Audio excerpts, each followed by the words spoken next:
3월 28일 복된 이 아침 하나님께서 우리에게 주시는 귀한 말씀은 레위기 16장 1절에서 10절의 말씀입니다.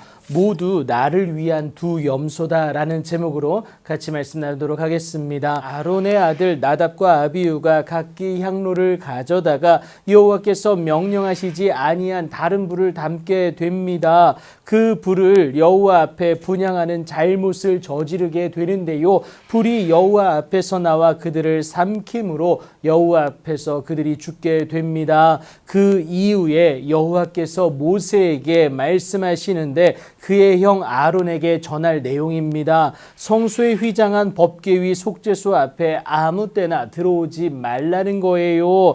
그리하여 죽지 않도록 하라. 이는 내가 구름 가운데서 속죄소 위에 나타남이라고 분명히 말씀을 하십니다. 그렇다면 여러분 평생 못 들어가냐? 아니라는 겁니다. 들어갈 수 있었습니다. 1년에 단 한 번, 7째 달 그달 10일입니다. 그러니까 7월 10일인데 대속죄일이에요. 이날은 죄가 속하여짐으로 여호와 앞에 정결하게 되는 날이었고요. 그래서 이날은 죄된 우리에게 안식일 중에 안식일이라고 분명히 말씀을 해주십니다. 하지만 이를 위한 출입은 오직 아론 곧 대제사장만이 온 회중을 대표하여 가능하다라는 것을 32절 33절을 통해서 우리가 확인해 볼 수가 있습니다. 그렇게 아론이 대제사장으로서 성소에 들어가기 위한 규례를 하나님이 말씀해 주시는데요. 숫송아지를 속죄 제물로 삼고요. 순양을 번제물로 삼아야 합니다. 그리고 물로 그의 몸을 씻은 후에 옷을 입어야 되는데 그 옷에 대해서는 오늘 본문 4절을 통해서 자세히 말을 하고 있습니다.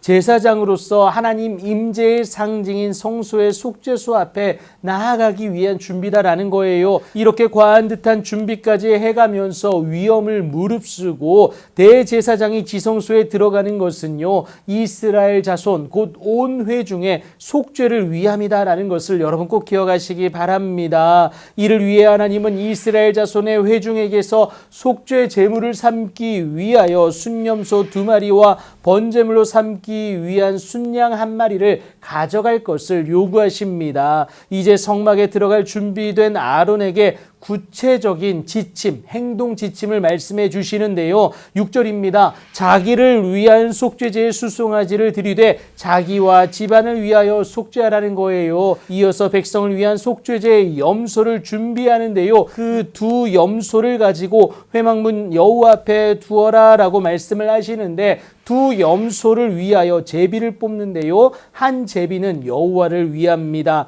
또 한 제비는 아사셀을 위하여 할지며 라고 말을 하는데요. 아론은 여호와를 위하여 제비 뽑은 염소를 속죄제로 드리고요. 아사셀을 위하여 제비 뽑은 염소는 산채로 여호와 앞에 두었다가 그것으로 속죄하고요. 아사셀을 위하여 광야로 내보낼 것을 말하고 있습니다. 그러니까 이스라엘의 죄와 허물을 짊어지고 황량한 광야로 내어 쫓기게 된다는 것을 의미하고 있습니다. 그렇게 광야로 내어 쫓김을 당한 아사셀의 염소는 온갖 고난과 함께 고통을 당하게 됩니다. 비난과 조롱으로부터 자유로울 수가 없다라는 거예요. 그런데 여러분, 우리 예수님 또한 십자가를 지시고 아사셀의 염소처럼 내어 쫓김을 당하십니다. 온갖 고난과 조롱의 당사자가 되시지 않았습니까? 하지만 당신의 죄 때문이 아닙니다. 예수님은 죄가 없으세요. 하나님께서는 당신의 자녀된 저와 여러분의 구원을 위해 우리 모두의 죄악을 그에게 담당시키셨다라는 겁니다.